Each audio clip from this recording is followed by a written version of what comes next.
Bom dia, queridos. Como vocês estão? Eu espero que estejam bem. Que a paz do Senhor esteja sobre a vida, sobre a casa de vocês, que vocês estejam tendo uma semana de vitórias, uma semana de tranquilidade. Amém?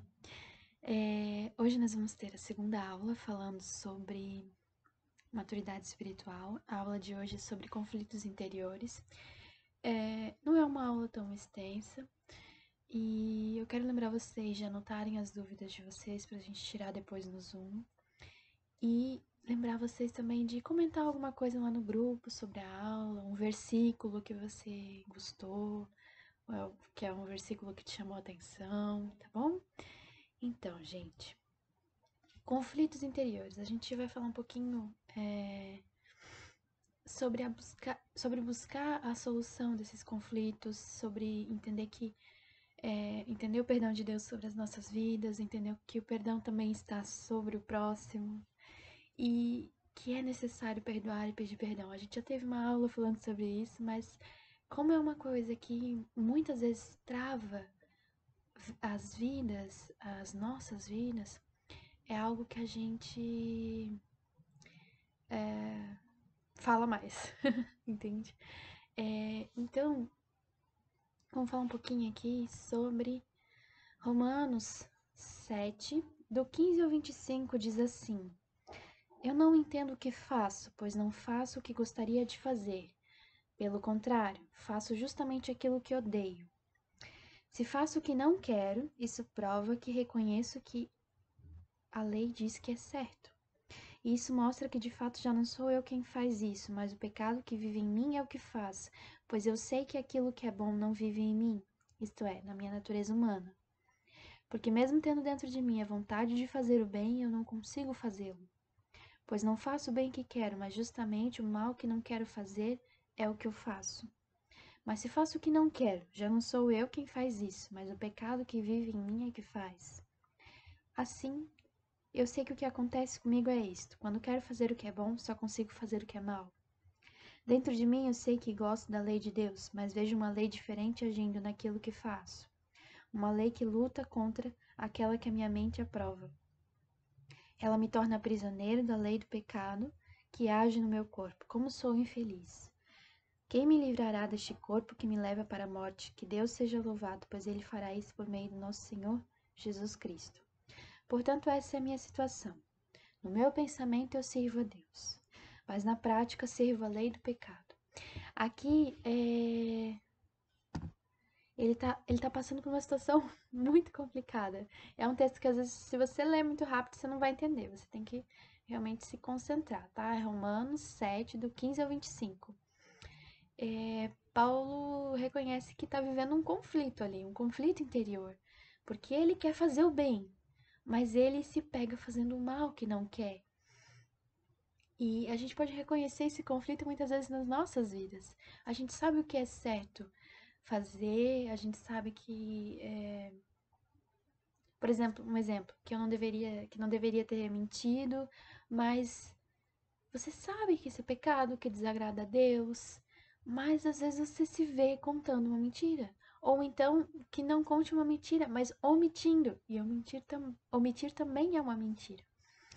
Então, você se vê ali fazendo aquilo que é errado, mas na sua mente você sabe que aquilo é errado. Isso é um conflito interior. E como que isso tudo começou? Começou. Nós temos uma passagem aqui. Que o pecado entrou no mundo por meio de um só homem, né? E o pecado trouxe consigo a morte. Como resultado, a morte se espalhou por toda a raça humana, porque todos pecaram. Então, lá no Éden, né, Adão, o pecado entrou através de Adão, né? E esse homem que morreu espiritualmente, digamos assim, né, deu-se início à natureza carnal que a gente vive hoje, né? Essa dificuldade em lidar com esse conflito interior de fazer o que você acredita ser certo, porque muitas vezes a gente se pega, parece que dá como eu posso dizer, como se desligasse alguma coisa entre o que a mente pensa ser correto e entre o que o corpo vai fazer. Mas como que a gente resolve isso? É tornando essa ligação constante do que a mente acredita ser certo fazer e o corpo, entre não é uma ligação só entre a mente e o corpo, é uma ligação entre o Espírito Santo que habita em nós e a nossa alma. A nossa alma tem que estar cativa às vontades do Espírito Santo, porque quando a gente fica um pouco mais distante da palavra de Deus, dá uma lida. Eu só li uma vez na semana a palavra de Deus hoje, por exemplo. Você vai estar sujeito às vontades da alma. Por quê? Porque você não está alimentando o espírito. Você está alimentando só a sua alma. Então fica mais difícil você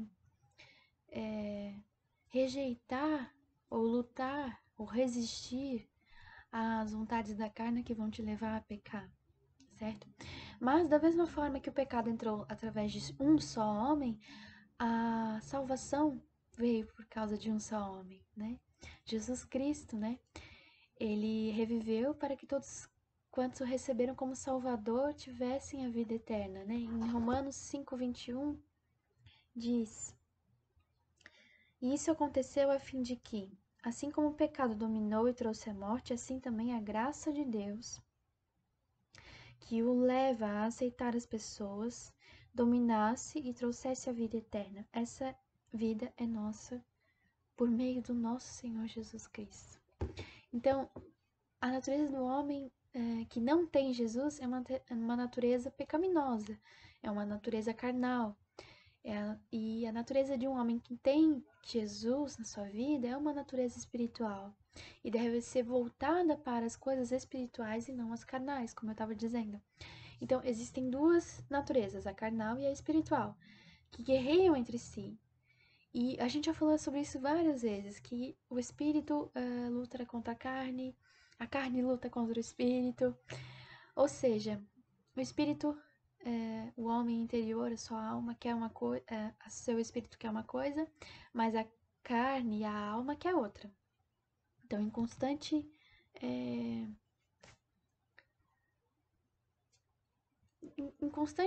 guerra, assim, discutindo um com o outro. Eu quero isso. Enfim, é difícil entrar em um consenso quando você alimenta demais um, menos o outro. Você precisa alimentar bem o espírito para que o espírito que habita em você possa dominar a carne e se sujeitar à vontade de Deus. Ali eu falei de ler a Bíblia, porque você precisa alimentar o espírito. A gente já falou sobre isso em outras aulas. Se você não alimenta o Espírito Santo, você não alimenta a sua carne das coisas de Deus, da palavra de Deus, de um louvor, de oração, de jejum, fica difícil. Então, eu não tô aqui para dizer para vocês, não pode isso, não pode aquilo, não sei o que, não sei o que. O Espírito Santo vai ministrar ao seu coração aquilo que não pode. Tá? Mas eu tô aqui para dizer para vocês que há coisas que precisam ser feitas para que vocês tenham uma vida mais saudável com Deus. Sabe? Muitas vezes as pessoas não têm disciplina, não têm vontade, não têm ânimo e elas olham e dizem: é muita religiosidade. Não é religiosidade, é amor, é paixão por Deus, pela palavra de Deus. Porque quando você ama uma coisa, você busca ela todos os dias. Quando você está apaixonado, você alimenta aquele relacionamento todos os dias, você quer ver aquela pessoa todos os dias. Ou quando você tem um filho, você alimenta aquele filho todos os dias, porque você o ama. Quando você adota um cachorrinho, você cuida dele todos os dias. Deus, ele é o nosso Senhor, nosso Salvador, o nosso Pai. Ele precisa que a gente busque ele todos os dias e precisa de disciplina, porque a nossa carne, ela não quer. E várias coisas cooperam para que a gente se afaste de Deus. São várias distrações hoje em dia, né?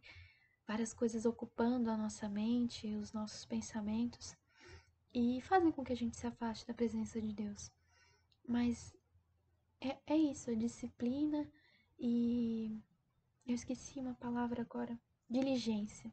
Um pouquinho todos os dias que você busca a Deus, você vai se tornar mais forte na presença de Deus para resistir às vontades da carne. Todo relacionamento precisa ser cuidado. E o nosso relacionamento com Deus é o mais importante. Então ele precisa ser cuidado, ser zelado, ser regado de amor. Ok? Então, não encare como um ato religioso, uma religiosidade, ter que ir no culto, ter que fazer um jejum, orar a Deus a hora que eu acordar, a hora que eu for dormir, agradecer pelo alimento. Não é religiosidade. É por amor que você faz essas coisas, é por amor que você lê a palavra de Deus. Porque você ama aquela pessoa e você quer conhecer a Deus profundamente, e é através da palavra de Deus que você vai conhecer Ele. Amém? Então, Paulo escreveu essa passagem, ele estava passando por dificuldades e conflitos interiores, e com a permissão divina, a sua alma foi tratada, a vontade de Deus foi cumprida na vida dele.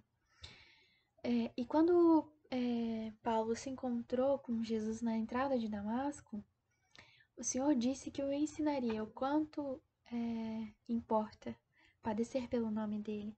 Eu vou abrir aqui a passagem para vocês, está em Atos 9,16.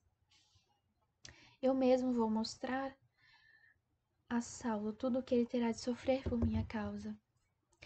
Ele mesmo vai mostrar a todos nós tudo o que importa, tudo o que iremos passar por causa do nome dele. Ele vai ministrar nas nossas vidas a vontade dele. Então, o maior inimigo que o homem cristão tem é a sua natureza carnal. E se vivemos em espírito, devemos também andar no espírito e fugir das paixões carnais. Em Colossenses 3:3-5 diz: Portanto, matem os desejos deste mundo que agem em vocês, isto é, a imoralidade sexual, a indecência, as paixões más, os maus desejos e a cobiça, porque a cobiça é um tipo de idolatria. Você precisa matar a sua vontade carnal. A gente já falou disso aqui. Então, como que você mata a sua vontade carnal? Alimentando mais o Espírito Santo, alimentando mais da palavra de Deus. Porque quando você conhece a pessoa de Deus, não tem como você olhar. Por exemplo, vocês têm filhos ou são casados, né?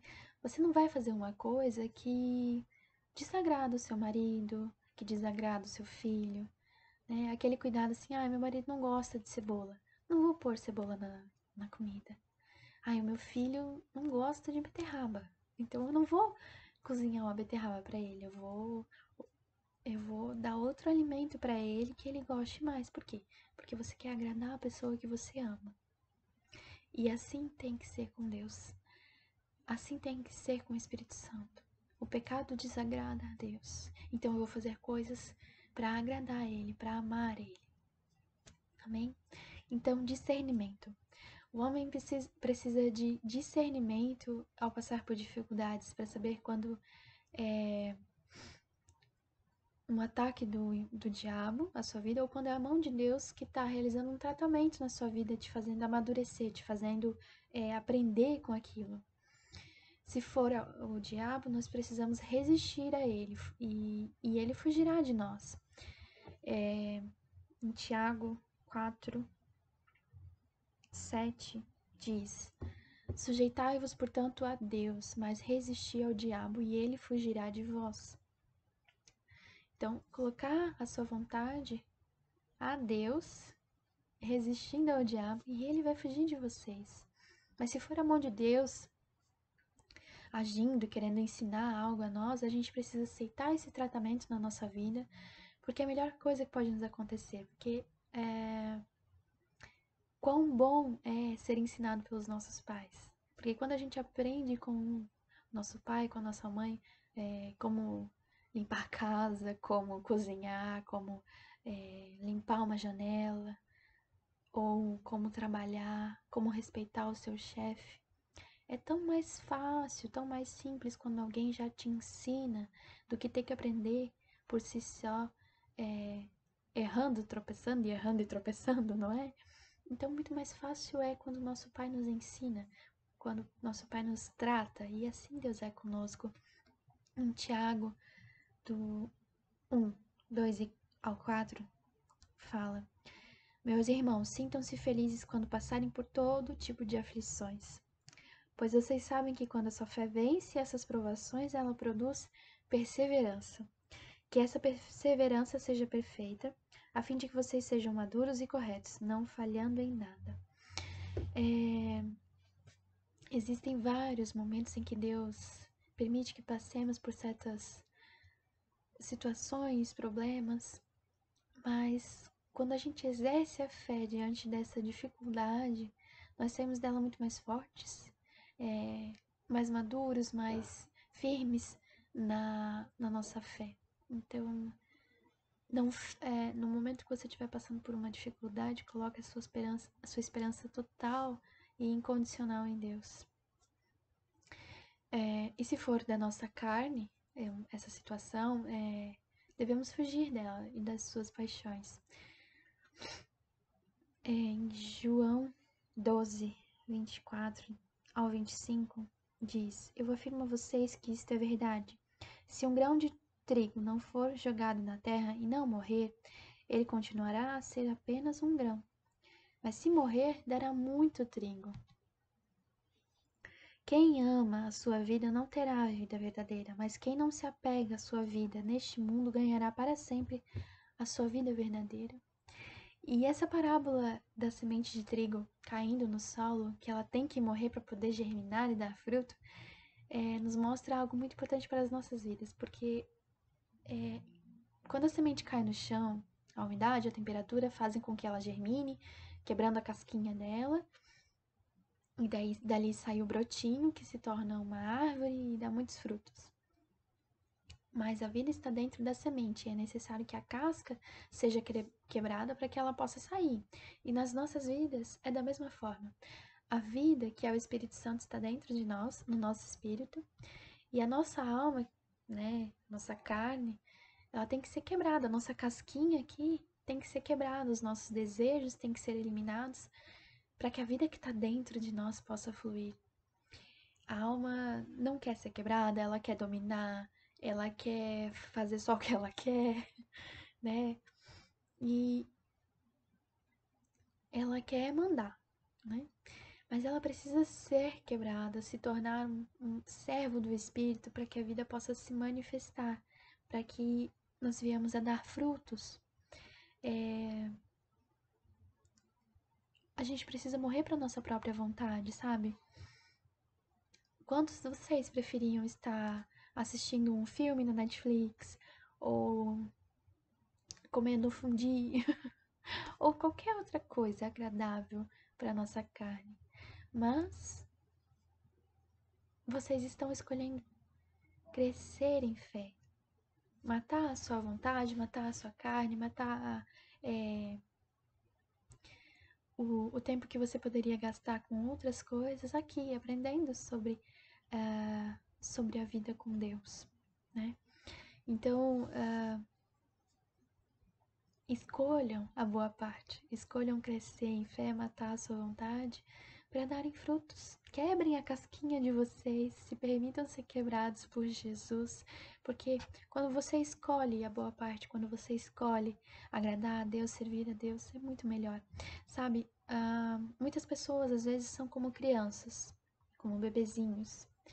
Eles querem as coisas deles, querem a comidinha deles, o bebezinho chora porque tá com dor, porque tá sujo, né? Vomitou, começa a chorar. Me limpa, me limpa. Mas a criança também quer as coisas dela. Esse brinquedo é meu, né? Você tem que ensinar, que tem que dividir, né? Mas até ela aprender essas coisas, ela é uma criança, certo? Então, as crianças e os bebês são naturalmente, às vezes, egoístas, né? Pensam neles, é o mundinho deles, né? Para eles, os pais, as coisas existem por causa deles. Então, quando você começa a crescer, você entende que não é para mim, não é por mim, é por Jesus. É para que outras pessoas recebam a salvação que eu recebi. É porque no futuro eu quero estar no reino de Deus com Jesus, desfrutando da eternidade e de uma vida plena em Deus.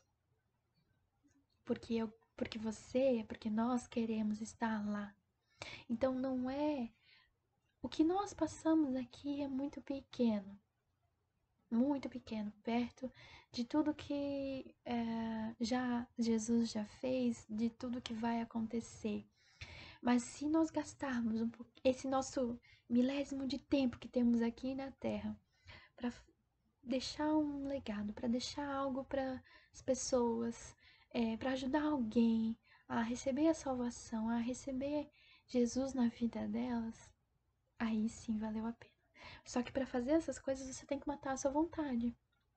A sua vontade de dormir um pouco mais, a sua vontade de comer um pouco mais. Por quê? Porque você precisa cuidar do seu corpo, que é templo do Espírito Santo. Você precisa cuidar da sua mente, você precisa cuidar do seu coração, certo? Então, se temos duas naturezas, uma delas deve prevalecer. A natureza espiritual deve prevalecer sobre a natureza carnal. Para isso, assim como alimentamos a nossa carne com o alimento, água, sono, devemos também alimentar o nosso espírito orando, jejuando e lendo a palavra de Deus.